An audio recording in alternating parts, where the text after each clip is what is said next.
is a dream collab. Here is the full mix of We Are the Lights by Varian and Mr. Fiji Ouija.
Open, I can see the light shining through.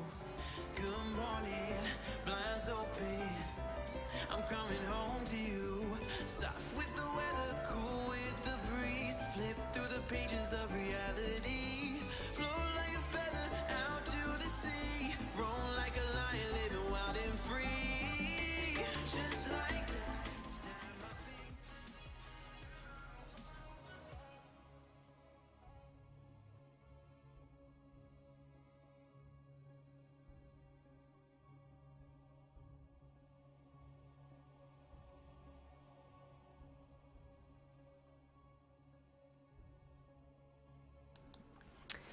Hello, hello! We are getting into this match, you see on the screen. It is New York University versus Rensselaer Sure. Polytechnic Institute. Okay, I completely messed that one up. The point is, it's these two teams facing each other. And hello! Actually, no one's co-casting with me, so... No, that's the wrong one. There we go. Just take his face off there. We are getting into the lobby. I just had a little bit of a hiccup where someone couldn't join for whatever reason. But it's going to be Ruins of Saras as the first map in this best of 5. Obviously going to be an uphill battle for NYU, who is, they're facing an Archon made of Jobama, but more importantly, Jon Snow. Quite a terrible name to be, facing. To be, I guess, in general, actually. Jon Snow's not exactly having a lot of luck in Game of Thrones, but I meant more that it's terrible as in terrifying for the NYU team.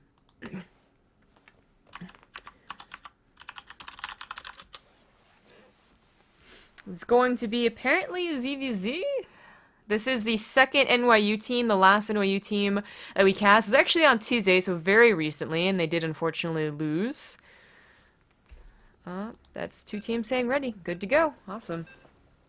So there's the countdown.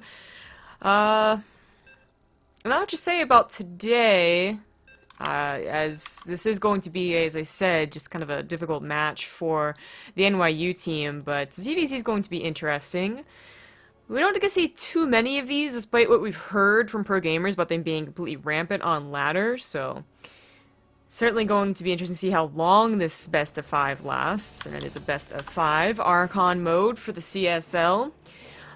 Today it is only I, Zombie Grub. Rifkin had power outage issues, which were apparently resolved, but then the router's no longer working. So, point is, he's not here, but he would be if he could. Well, let's get into it. In the bottom right, oh, this is what we hear happens all the time. It is going to be the Archon team, the Blue Zerg from NYU, with a completely different name. Oh god. I need to bring up the image for this one. Let's see here. Call me Steve, and I believe that is Asian Cutter. Just shorthand. In the top right, as the Purple Zerg Archon, playing for the... oh dear. Rensselaer Polytechnic Institute, it is Jobama and Jon Snow. Now, this is what we hear is rampant on the ladder, ZVZ in general, but more importantly, this early pool. Just, one of the biggest issues in Legacy of the Void has been on the more theoretical side, you know? Like, obviously, balance will be played out with, and, you know, builds will be created, and builds will lose, favor, and all that jazz as Legacy of the Void is played out, just like Heart of the Swarm and Wings of Liberty did. But the actual math and theory behind problems with Zerg production, when what they did to the economy is actually implemented, is a legitimate possible issue. But basically in ZVZ, what happened was that since they start off with bigger production because of more drones, the Overlords don't get to the opponent's base in near enough time, most of the time. So that really affects how you can prepare against an early pool. So things like increasing Overlord speed have been suggested, but, you know, it might mess up the other 2 matchups, and this, that, and the other, but this is part of the reason as to why these early pools have become more and more popular. Now, luckily for Purple Zerg, the Scout was correct first, so that was really nice down here. Sees more and more Lings passing through. This one, of course, saw the Lings too. Going to go ahead and figure that speed's on the way, most likely. Trying to dodge out the Overlord so it doesn't see quite how many Lings NYU has is kind of a clever move. Doesn't really work out, though, as this one spotted the rest of the Lings following suit. It's in ZVZ, and what makes it a little bit more difficult to play in Archon mode specifically is usually your attacking is your scouting, and of course your Overlords are also your scouting. So the Overlords have to be really just like a keen eye on that mini-map, seeing what's coming out of those eggs. Is it more Lings or no Lings, and thus they'll probably drone? Because you can die to an attack like this, but you can also get behind in the game just by over-defending attack like this, to be honest. But here come the Banelings. The Queen gets surrounded. She's trying to take out Banelings. She'll be focus firing them, but I don't believe she got too many. The Banelings of our purpose are to finish, though, and now it's, well, it's not too bad, really, for Jon Snow and Jobama. Saving these two Banelings is a pretty smart move. Unfortunately, they were already injured, so they do go down to only one Baneling. More Banelings on the way and on the ramp, too. Queen can help try and, once again, snipe any of these Banelings on the way. NYU is trying to go ahead and macro a little bit behind this. There might be some conflict between the micro player and the macro player. Again, this is what makes Archon and ZVZ so much more difficult, is that you're scouting as you're attacking, and the macro player is not really supposed to be looking at what's attacking. That was one of the first problems we experienced playing Archon mode when it was first introduced. Oh, good God. Okay, oh good. Basically, the micro player might be saying shit, shit, shit, and the macro player thinks, oh, I guess we're losing, time to macro. But then the micro player is actually like, no, no, no, I can do this, just give me more lings. But it happens so instantly and so quickly in this matchup specifically, in the ling wars, that it's hard to actually follow. Looks like NYU is going to be pushed back to their own base. Now, this is pretty bad for NYU as they are down an entire hatchery. They're only down 2 drones, but of course that hatchery is a big deal. Not only just, you know, there's going to be more optimal mining, but there's also going to be a lot more production. Now, this seems to be enough Banelings. Go ahead and defend here. Making just a few more to really solidify it, though. 4 Banelings roll in. 2 Banelings for 4 would have been a nice trade for a Purple Zerg, but actually trades on that Cocoons, not a bad idea, to be honest. Now it's 2 Banelings versus 3. Enough Lings to deal with it as long as they don't get killed, and oh no, I think there's a manual detonation that was kind of messed up. Obviously one of those Banelings survives. There's not much on the way, though, for Purple Zerg here. Sorry, their college name is just really long. It's hard to say it in a sentence. But they're still continuing drone. They both are trying to sneak in drones right here, so they're still up by 2. They have that hatchery, and eventually, once they have the queens injecting for a while, their production very well might just basically be the thing that wins. You know, like. Sure, the trades can be good for NYU, but eventually they're just going to get overwhelmed by sheer numbers of Lings. Banelings are, of course, still treated by gas. Well, this Overlord has been a great help for Jobama and Jon Snow, but it's finally going to get moved away. Constant scouting to see what they have to do. Defend, attack, just try and macro a little bit. This aggression is no longer going to really do anything, but the, you know, the scariness of having Lings constantly outside your base is, you know, something that is important. Oh yeah, I spoke too soon. There are a couple Banelings. Oh, that's what was taking the Lings get over here. Watching the minimap doesn't tell you everything, I suppose. And unfortunately for NYU, as you can see, their minimap awareness actually is not too great. So they have one Overlord here, which is seeing, you know, the influx of Lings, but didn't see these Banelings just like I did until way too late, and that is a lot of Banelings. They only had 2 of their own, now 1 of their own. It could get splashed on a lot of Banelings, but unfortunately 1 Baneling does not take out a Baneling. It needs 2. And second one tries to take out more. There's still 3 Banelings rolling into the mineral line, though. Oh, the Queen just barely not blocking. Last minute attempt to split is not so bad, to be honest. It wasn't that bad at all. But that natural, if it goes down, it's already game, and it's actually cancelled. Nothing to defend it, so good, you know, it's a better choice, but nothing is a really great choice in this situation for NYU. Basically, their cheese failed. And just like in Heart of the Swarm, when cheese fails, it usually doesn't end well. Oh, more Banelings. Enough Banelings to actually just go on all of the drones, it looks like. The Queen could try and snipe 1 or 2, but she's too busy dealing with the Lings, and that's going to be it for NYU in this first game.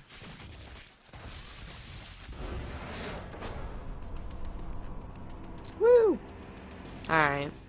So not entirely unexpected. I don't want to give, you know, I don't want to paint it like it's unbeatable for NYU, but it is against this pro gamer named Jon Snow, who's well, you know, obviously still a college student. That's why they're playing in this league. Basically has transcended the point of just an NA player to an NA pro, and was a couple months ago, before of course Legacy of the Void came out, kind of reaching the next steps of a really good NA pro, basically, ones that could take off maps from from Koreans and getting into the WCS and all of that. Legacy of the Void came around, and he hasn't had too much to do with Legacy of the Void specifically, so it's not quite as scary as maybe he was at his peak, but obviously still scary. If you aren't familiar with the CSL, and I'm guessing most of you are, but just in case, it is the Collegiate Star League. You can visit cstarleague.com to find out more about it, but in, summarization, it's a really cool league. It's just like if, it's like sports, like college sports, but college esports. This is what it's really trying to be. It's fairly small now, but it does almost every single main esport that you know, like CSGO, Hearthstone, Dota, Starcraft 2, of course. And it's a pretty awesome initiative. You win scholarship money, not just, money to buy like a Ferrari or something like that, which is pretty damn cool. Next map will be the Loser's Choice, so that's NYU, and it's going to be Orbital Shipyard. It's going to take a little while to get this lobby hosted up. If you're just rolling in, Rifkin is not here. That's why his face is not here anymore. And you hear nothing but me talking. It's not a mistake. Unfortunately, his power went out, and now his internet isn't working, so... He would be here. He was prepared to be here, but... For whatever reason, wherever he lives, there's constant storms. I don't know what it is. Let's see, getting these all lined up. Just waiting for Jon Snow. Cool. Oh, what else is there to talk about? As I believe they're getting ready. ZVZ, of course. Race is correct. This time we'll have the graphs. I didn't use the vision last time, so I can actually use them. Okay, we are ready to go. It's a nice thing about CSL, there's usually not too much downtime. Archon mode, of course, almost always has twice the downtime, twice the players, right? But it's been pretty nice. If you are more interested in just finding out what this is, for instance, if you're a college student yourself and you're like, oh, that sounds pretty cool, like winning scholarship money, that's exactly what I need. The StarCraft 2 and Hearthstone spring registration is open. If you go to cstarleague.com, you can find out more information from there. This is the round of 8, so the first 2 series of the round of 8 were played on Tuesday. If you missed them, I'm sure the VODs are up on Twitch, I believe. But the NYU, the second NYU team, did end up falling. Sorry, spoiler alert, blah, blah, blah. But for the round of 4, which will come afterwards, it should be sometime next week. We're not quite sure if it's still going to be on Tuesday and Thursday. We do try to be consistent about that, but sometimes scheduling gets in the way. So just pay attention to the Twitter, CSL Twitter, our Twitters, and whatnot for more information about when it is next week. Okay, we are in a map number 2, in the bottom left, down 1-0. It's the NYU team. Call Me Steve and Asian Cutter. In the top right, as the Red Zerg team, it is Jobama and Jon Snow. So these guys are playing for the Rensselaer. I feel like it should be like a French or Italian accent, but I really don't want to try hard. That's just going to be more embarrassing. Polytechnic Institute. They don't have an Archon name, but I guess their mascot slash school name is the Engineers. Makes sense. And in the as the Blue Zerg, it is the New York University Archon codename No Rush 10, which is the exact opposite of what they did last game, so that is a lie, good sirs. These guys actually visited me. If you don't know, I actually teach at NYU. What do I teach? Starcraft. Seriously, that's what I do. Just once a week. Just basically an elective, not even that many credits, but it is cool. Certainly enjoyable for me to cast, but it is about a 14-hour trip, commute, so, probably not going to do it again next year, but I did enjoy it when I was doing it this semester. Just one more week. Next week's my last class. But these guys, they visited me. They, they brought up like, hey, if anyone wants to join, feel free. Even if not the best, and my students, for the most part aren't, you can still get some practice in. So it was cool. They said that I should be biased towards them, and I asked, like, Terran, and this was for the other NYU team, and they said, yes, Terran. And I was like, fine, good deal. But of course now, this team is playing Zerg, so I guess I have to be biased for them too, as this one isn't Terran. So no rush this game. After getting defended so easily, I don't really blame them. But it is unfortunate that these guys know that it's going to be hard facing Jon Snow. They said it in the lobby. You know, I said good luck, and they said like, oh, we'll need it against Jon Snow. And you know, one of the things that you want to test, especially in a best of 5, where you have, you know, more than a couple of games to test it, is can they handle cheese? You know, what if Jon Snow had given his partner the micro, and his micro actually sucked for Ling Bling Wars? You know, that's the in that you would really want for the next few games. So testing it like they did, especially in the first map, not a bad idea. But now, you know, seeing how well defended it was, you got to be like, okay, well, I got to go into the next step. So either a different type of all-in, like a Roach all-in or something like that, or an actual macro game, which unfortunately usually the better players do shine in macro games. A little bit of a mistake here from our Red Zerg. Do lose all their Lings. Actually getting a Spine Crawler, so taking the small amount of Lings from NYU seriously. Looks like they are going for potentially that Roach all-in. I think that was a Banelands? No, I'm not sure what that was. Maybe like accidentally made an Evo Chamber or something. But anyways, a Banelands and a Roachborn with no signs of other tech. You know, these might be the last drones we see. We'll see what comes out of the production next. But if not going for a lair and not going for any upgrades, then a Roach Baneling all-in it is. And that can be powerful if your opponent doesn't expect it.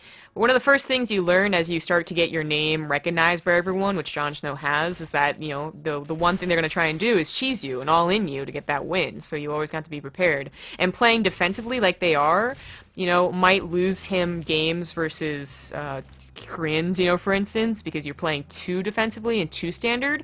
But against someone that you think you're going to win against anyways, it's the better way to go.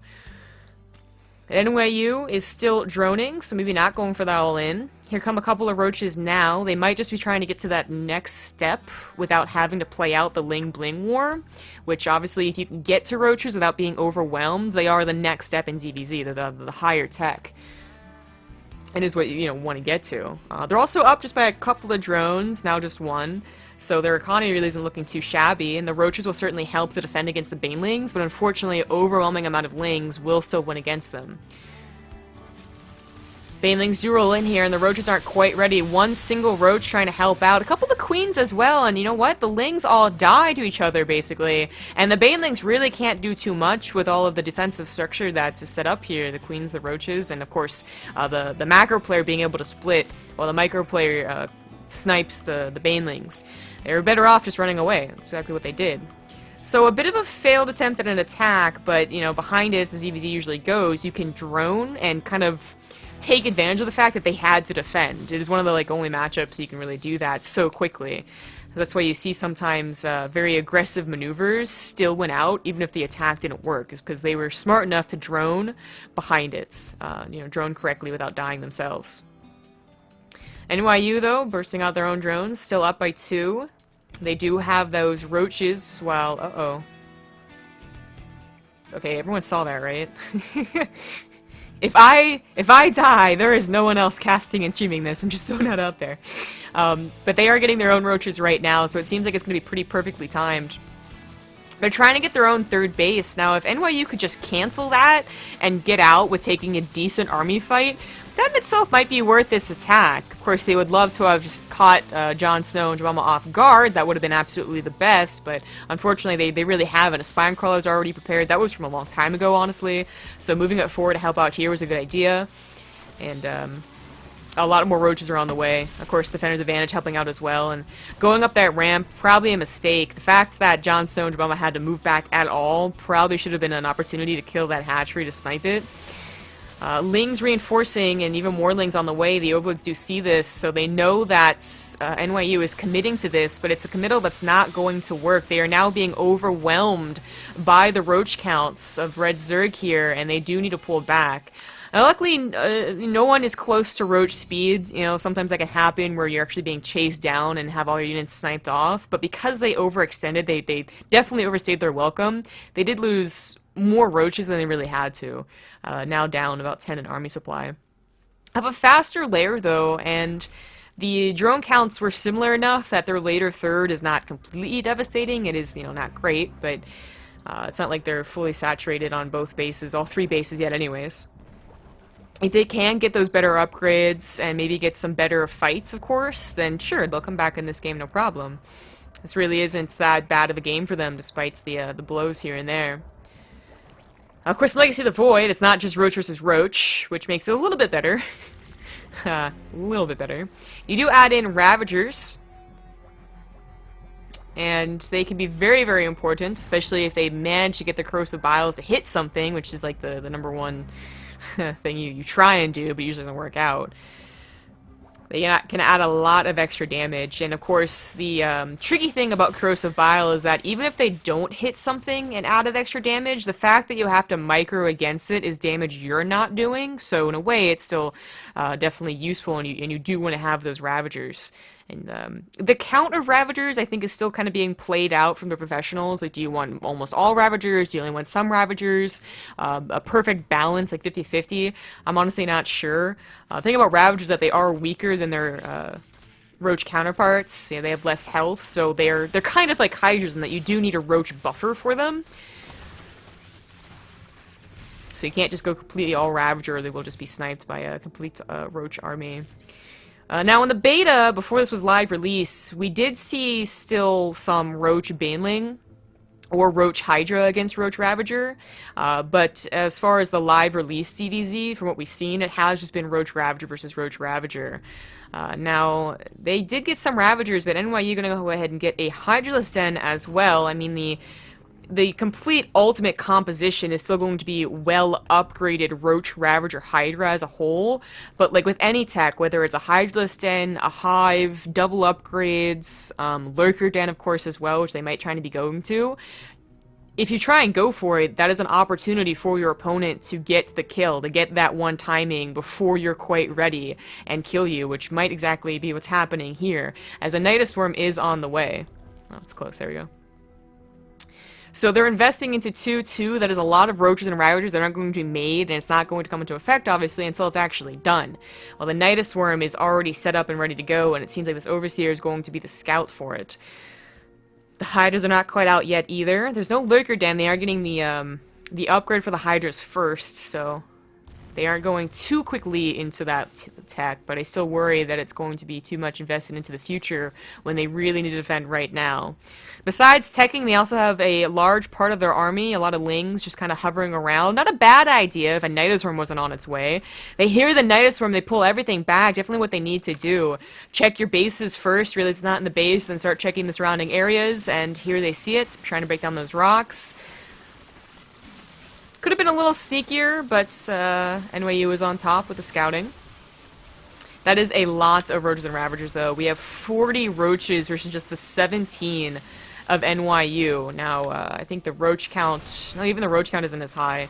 A lot of this army is in those Lings that are running around. More Lings are on the way, and of course the Hydras. And, of course, the upgrades, which are not going to help them right now. They still have an upgrade lead with that Carapace, but the number game is just way, way too in favor of Jon Snow and Joe Obama. Drones being pulled, the Overlord speed finished, so I guess they're trying to maybe distract, to confuse their opponent by sending all their Overlords over, but it's not going to work. Ling counterattack, or no, a Hydra counterattack, you don't see that too often, was going underway, as I noticed the drone count was going pretty low, but it's not enough. That army is just unbeatable right now. GG from Cutter, and there it is from Call Me Steve.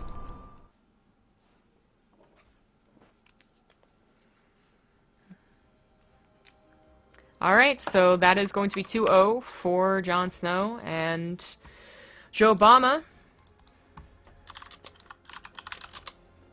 Looks like Rifkin might be back online.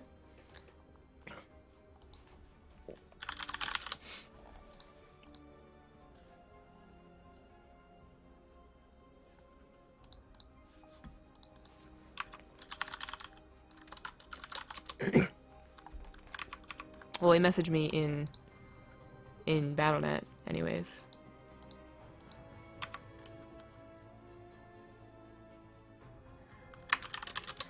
So it is 2-0, but it is a best of 5, so I need a third map here.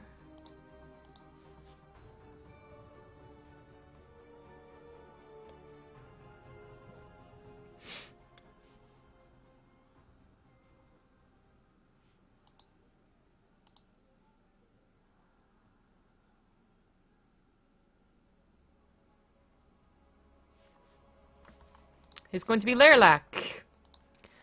Okay.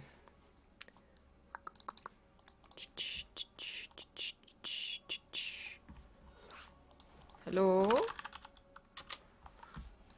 So I'm trying to see if everything's gonna come on.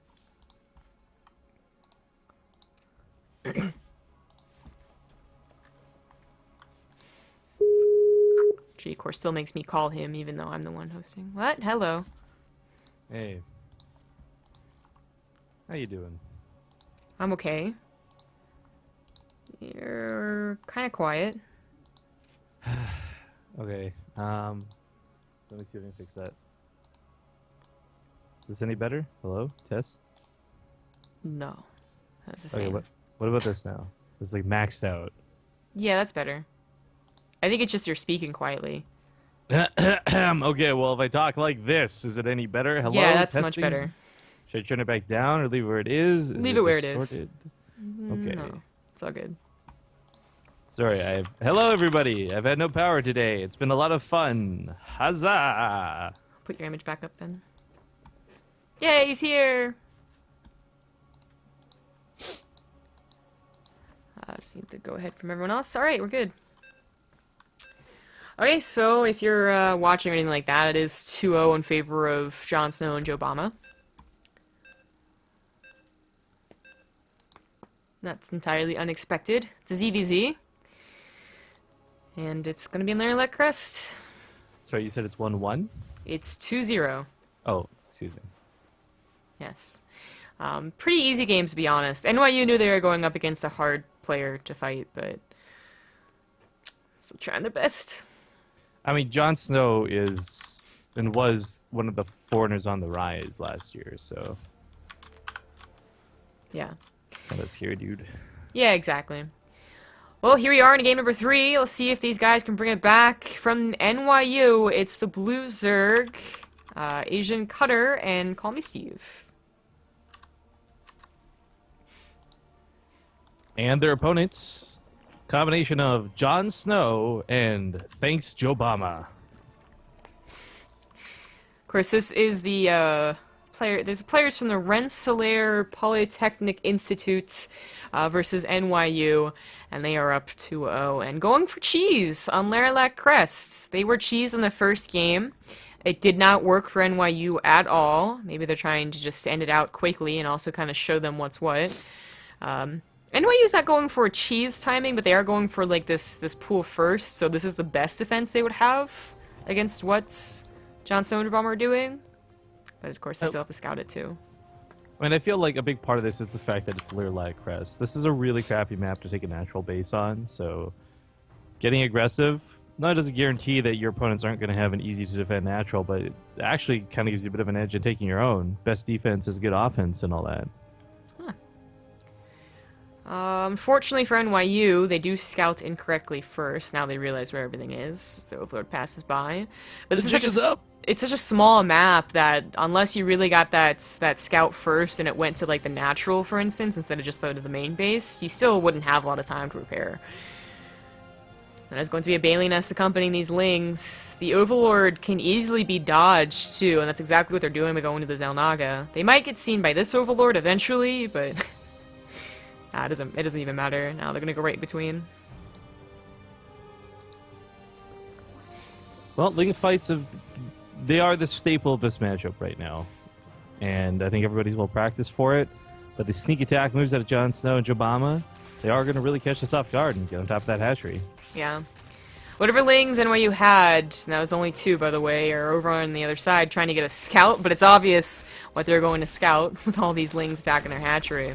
Letting it finish might have bought them a lot more time, but of course that would have also been, 300 minerals down the drain, and they are trying to prepare in the main base. A spine crawler might be necessary, as this is just, it's not just lings, there are banelings as well.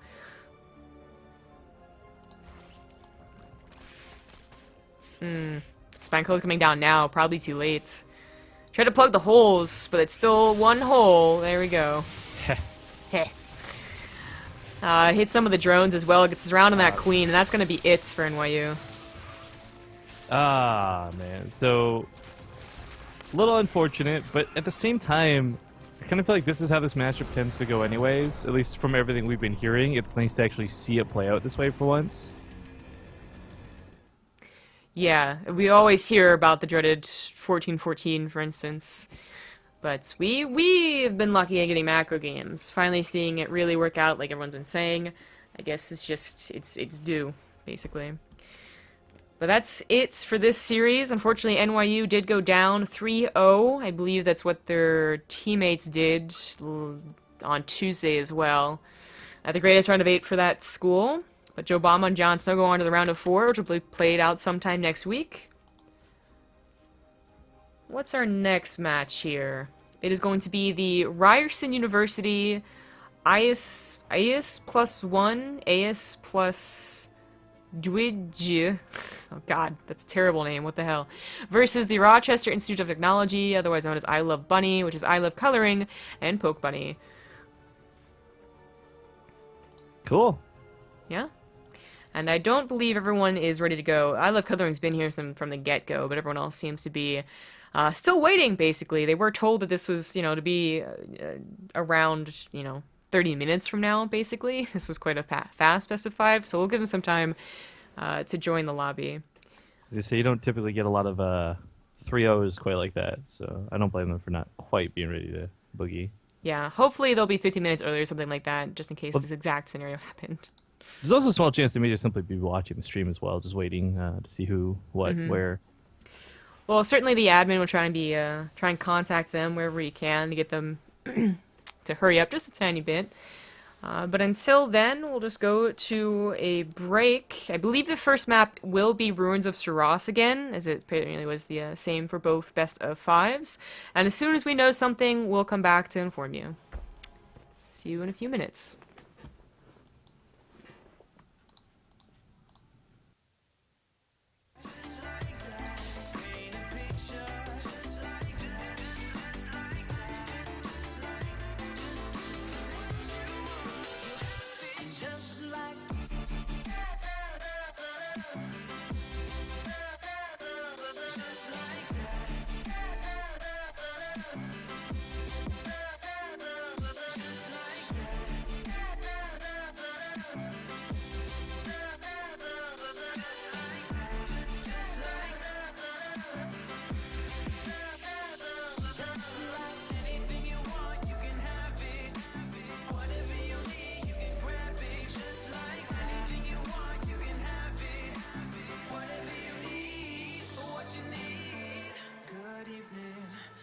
Closing, we can see the stars shining through.